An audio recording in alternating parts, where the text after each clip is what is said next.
Une montre de luxe, un vol et un mensonge. Pour cette histoire repérée et racontée par le chef du service police-justice d'RMC. Bonjour Guillaume Biet. Bonjour Apolline, bonjour à tous. Vous nous racontez ce matin, Guillaume, l'affaire de cette riche touriste belge qui avait totalement inventé le vol de sa montre de luxe.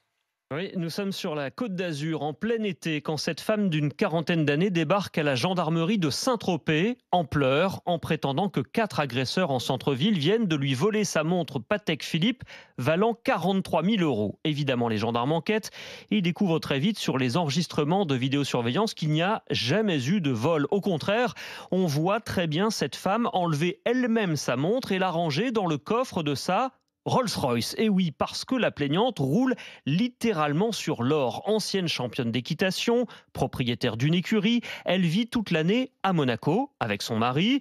Il possède une trentaine d'appartements et 8 voitures de luxe, Rolls, Ferrari, McLaren, Mercedes et j'en passe. Mais alors, pourquoi une telle escroquerie est aussi mal ficelée? J'étais fâché contre mon assurance, a expliqué la riche arnaqueuse devant le tribunal, rapporte Nice Matin. En résumé, elle trouvait qu'elle avait été mal indemnisée sur quelques sinistres, alors elle a inventé toute cette histoire. Son assureur n'est visiblement pas rancunier malgré cette piteuse tentative d'escroquerie. Il n'a pas résilié les nombreux contrats de cette cliente fortunée qui paye des sommes conséquentes, souligne son avocat. En revanche, le tribunal de Draguignan, lui, a condamné la menteuse à une amende de 15 000 euros.